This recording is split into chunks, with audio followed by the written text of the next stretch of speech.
Hi, ഞാൻ doctor Juhi Das, ക്യൂൺബി health കെയറിലെ ഹോമിയോപ്പതിക് ഫിസിഷ്യനാണ്.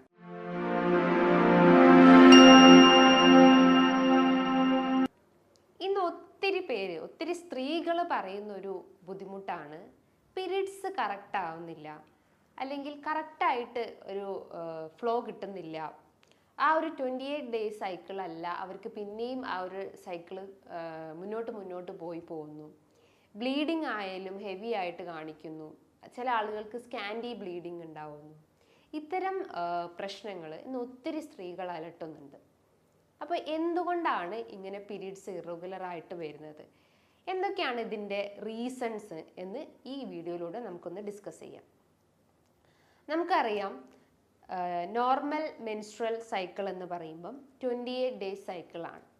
അതിൽ ആദ്യത്തെ 14 ദിവസം എന്ന് പറയുമ്പം അതായത് ഓവറിയിൽ നിന്ന് ഓവം റിലീസ് ചെയ്യുന്നു, അല്ലെങ്കിൽ അണ്ടം റിലീസ് ചെയ്തിട്ട് വിത്തിൻ 14 ഡേയ്സിൻ്റെ ഉള്ളിൽ തന്നെ, ആദ്യത്തെ ആ ഒരു 14 ദിവസത്തിൻ്റെ ഉള്ളിൽ നിന്ന് ആ ഒരു യൂട്രസിലേക്ക് അത് സ്പ്രെഡ് ചെയ്ത് പോകുന്നു, യൂട്രസിലേക്ക് എത്തുന്നു ആദ്യത്തെ 14 ദിവസത്തിൻ്റെ ഉള്ളിൽ. പിന്നത്തെ 14 ദിവസമാണ് അതായത് ഫസ്റ്റ് 14 ഡേയ്സിൻ്റെ ആണ് ഓവുലേഷൻ പീരീഡ് എന്ന് പറയുന്നത്. നെക്സ്റ്റ് 14 ഡേയ്സിലാണ് അത് ഷെഡ് ചെയ്ത് പോകുന്നത്. അതായത് എൻഡോമെട്രിയൽ തിക്കനിങ്ങിൻ്റെ ആ ഒരു ഭാഗം ഷെഡ് ചെയ്ത് അതോടൊപ്പം തന്നെ ഈ ഒരു ഓവവും അതിനോടൊപ്പം റിലീസ് ചെയ്ത് പോകുന്നു. ആ ഒരു നെക്സ്റ്റ് 14 ഡേയ്സിൻ്റെ ഉള്ളിലാണ് നമുക്കൊരു മെൻസ്ട്രേഷൻ സൈക്കിൾ കംപ്ലീറ്റ് ആവുന്നത്.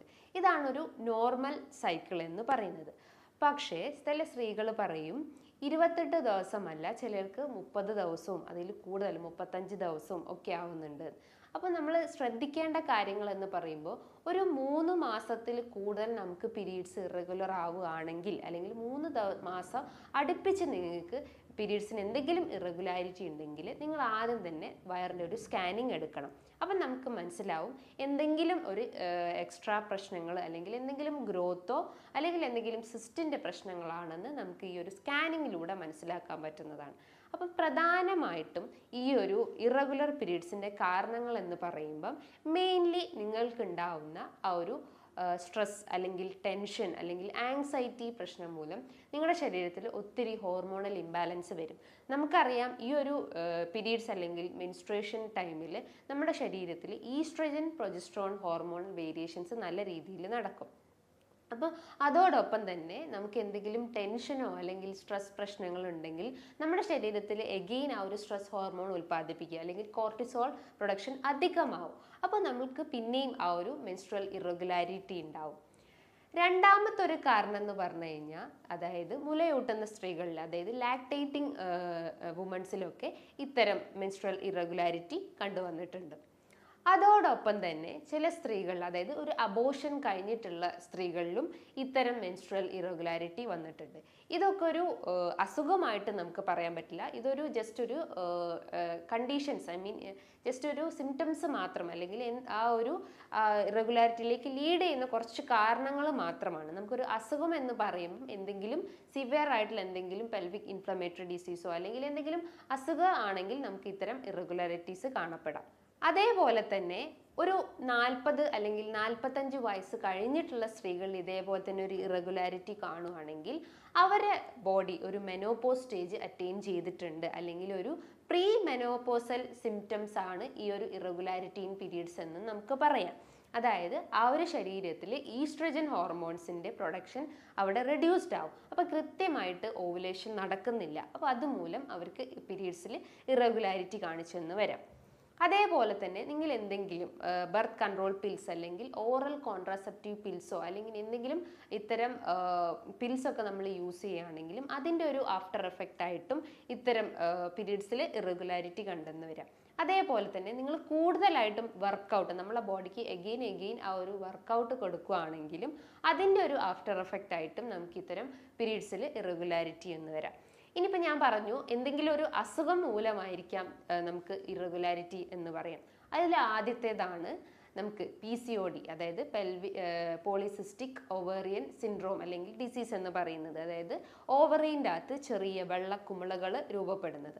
അതുമൂലം കൃത്യമായിട്ട് ഓവുലേഷൻ നടക്കുന്നില്ല. ഓവുലേഷൻ നടന്നാലും ഒരു ഇമ്മച്വർ എഗ് ആയിരിക്കും നമ്മളെ ബോഡിയിൽ നിന്ന് റിലീസ് ചെയ്യുന്നത്. അപ്പോൾ അതുമൂലം അത്തരം ഇറഗുലാരിറ്റീസ് അല്ലെങ്കിൽ അത്തരം കണ്ടീഷൻസ് നമ്മൾ അഫക്റ്റ് ചെയ്തിട്ടുണ്ടെങ്കിലും നമുക്ക് മെൻസ്ട്രൽ ഇറഗുലാരിറ്റീസ് വരാം. അതേപോലെ തന്നെ മറ്റൊരു പ്രധാനപ്പെട്ട ഒരു കണ്ടീഷൻസ് എന്ന് പറയുന്നത് പെൽവിക് ഇൻഫ്ലമേറ്ററി ഡിസീസ്, അതായത് യൂട്രസിലോ അല്ലെങ്കിൽ നമ്മൾ ഫെലോപ്പിയൻ ട്യൂബിലോ ഓവറീസിൻ്റെ അകത്തോ എന്തെങ്കിലും ഒരു ഇൻഫെക്ഷൻസ് അല്ലെങ്കിൽ STD പോലത്തെ എന്തെങ്കിലും ഒരു ഇൻഫെക്ഷൻസ് ആ ഒരു ഓർഗൻസിനൊക്കെ ബാധിച്ചിട്ടുണ്ടെങ്കിലും ഇത്തരം ഇറഗുലാരിറ്റി അല്ലെങ്കിൽ മെൻസ്ട്രൽ ഇറഗുലാരിറ്റി സ്ത്രീകളിൽ കണ്ടെന്ന് വരാം. അതേപോലെ തന്നെ ഇന്ന് വളരെ കോമൺ ആയിട്ട് സ്ത്രീകളിൽ ഏറ്റവും കോമൺ ആയിട്ടുള്ള ഒന്നാണ് തൈറോയിഡിൽ ഉണ്ടാകുന്ന ഡിസ്ഫങ്ഷൻസ്, എസ്പെഷ്യലി ഹൈപ്പോ തൈറോയിഡിസം അതേപോലെ തന്നെ ഹൈപ്പർ തൈറോയിഡിസം കണ്ടീഷൻസിൽ. അപ്പോൾ ഈ ഒരു അസുഖം നിങ്ങളെ ബാധിച്ചിട്ടുണ്ടെങ്കിലും അതിൻ്റെ ഒരു കോംപ്ലിക്കേഷൻസ് ആയിട്ടും നമുക്ക് ഇത്തരം മെൻസ്ട്രൽ ഇറഗുലാരിറ്റി കണ്ടെന്ന് വരാം. അതേപോലെ തന്നെ അമിത വണ്ണുള്ള ആളുകൾക്ക്, അതായത് പ്രമേഹ രോഗികൾക്കൊക്കെ ആയാലും ഇൻസുലിൻ റെസിസ്റ്റൻസിൻ്റെ ഭാഗമായിട്ട് അല്ലെങ്കിൽ ഇൻസുലിൻ റെസിസ്റ്റൻസ് നമുക്ക് ബോഡിയിൽ വർദ്ധിച്ചിട്ടുണ്ടെങ്കിലും അതിൻ്റെ ഒരു കോംപ്ലിക്കേഷൻസ് ആയിട്ടും നമുക്ക് ഇത്തരം മെൻസ്ട്രൽ ഇറഗുലാരിറ്റി കണ്ടെന്ന് വരാം. അപ്പോൾ ഇത്തരം കാരണങ്ങളാണ് സ്ത്രീകളിൽ ഈ ഒരു പീരീഡ്സ് ഇറഗുലാരിറ്റി അല്ലെങ്കിൽ മെൻസ്ട്രൽ ഇറഗുലാരിറ്റീൻ്റെ റീസൺസ് ആയിട്ട് നമുക്ക് പറയാം. ഇത്തരം സിംറ്റംസ് അല്ലെങ്കിൽ ഇത്തരം ഇറഗുലാരിറ്റീസ് നിങ്ങൾക്ക് കാണപ്പെടുകയാണെങ്കിൽ നിങ്ങൾ എത്രയും പെട്ടെന്ന് തന്നെ ഒരു സ്കാൻ ചെയ്തിട്ട് അതിൻ്റെ പ്രോപ്പർ ട്രീറ്റ്മെൻറ്റ് സ്റ്റാർട്ടപ്പ് ചെയ്യേണ്ടതാണ്.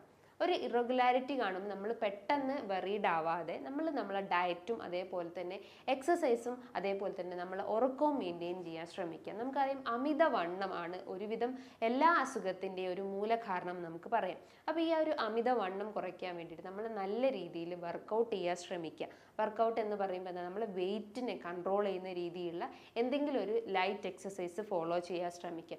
ഡയറ്റിലായാലും ഒരു മിതമായ രീതിയിലുള്ള ഡയറ്റ്, അതായത് കലോറീൻ്റെ അളവ് കഴിവതും കുറയ്ക്കുക, പ്രോട്ടീൻസ് അടങ്ങിയിട്ടുള്ള ഭക്ഷണങ്ങൾ എടുക്കാൻ ശ്രമിക്കുക, ഫൈബർ അടങ്ങിയിട്ടുള്ള ഭക്ഷണങ്ങളൊക്കെ എടുക്കാൻ ശ്രമിക്കുക. അതേപോലെ നല്ല രീതിയിൽ ഫ്രൂട്ട്സും വെജിറ്റബിൾസും കഴിക്കാൻ ശ്രമിക്കുക. നമുക്കറിയാം അവക്കാഡോ എന്ന് പറയുന്നത് സ്ത്രീകളിൽ ആ ഒരു റീപ്രൊഡക്റ്റീവ് ഹെൽത്ത് മെയിൻറ്റെയിൻ ചെയ്യാൻ സഹായിക്കുന്ന ഏറ്റവും ബെസ്റ്റ് ഫ്രൂട്ടാണ്.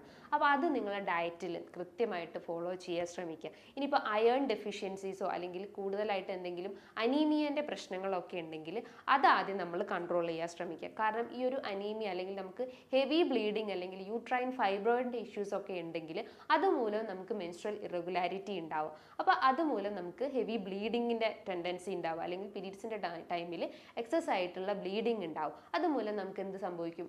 രക്തത്തിൽ അയേണിൻ്റെ അളവ് കുറയും, ഹീമോഗ്ലോബിൻ്റെ അളവ് കുറയും. അപ്പോൾ നമുക്ക് അനീമിയ അല്ലെങ്കിൽ വിളർച്ചയുടെ പ്രശ്നങ്ങൾ സ്റ്റാർട്ടപ്പ് ചെയ്യുന്നതാണ്. അപ്പോൾ നമ്മൾ ആദ്യം ആ ഒരു കോസ് കൺട്രോൾ ചെയ്യാൻ ശ്രമിക്കുക. അല്ലെങ്കിൽ അയേൺ ഡെഫിഷ്യൻസി ആണെങ്കിൽ അത് ആദ്യം ക്ലിയർ ഔട്ട് ചെയ്യാൻ ശ്രമിക്കുക. അല്ലെങ്കിൽ ഹീമോഗ്ലോബിൻ ഡെഫിഷ്യൻസി ആണെങ്കിൽ അത് ആദ്യം ക്ലിയർ ഔട്ട് ചെയ്യാൻ ശ്രമിക്കുക. തൈറോയിഡിൽ എന്തെങ്കിലും ഡിസ്ഫങ്ഷൻസ് ഉണ്ടെങ്കിൽ അത് ആദ്യം നമ്മൾ കൺസൾട്ട് ചെയ്ത് അതിന് പ്രോപ്പറായിട്ടുള്ള ട്രീറ്റ്മെൻറ്റ് സ്റ്റാർട്ടപ്പ് ചെയ്യാൻ ശ്രമിക്കുക. ഈ പറഞ്ഞിട്ടുള്ള കാര്യങ്ങൾ അല്ലെങ്കിൽ ഇത്തരം കാരണങ്ങളാണ് ഈ ഒരു അസുഖത്തിലേക്ക് ലീഡ് ചെയ്യുന്നത്. അപ്പോൾ നമ്മൾ ആ ഒരു കോസ് ആദ്യം ക്ലിയർ ചെയ്യാൻ ശ്രമിക്കുക. എന്നാലേ ഉള്ളൂ നമുക്ക് ആ ഒരു ഇറഗുലാരിറ്റി നമുക്ക് കറക്റ്റ് ചെയ്യാൻ പറ്റുള്ളൂ.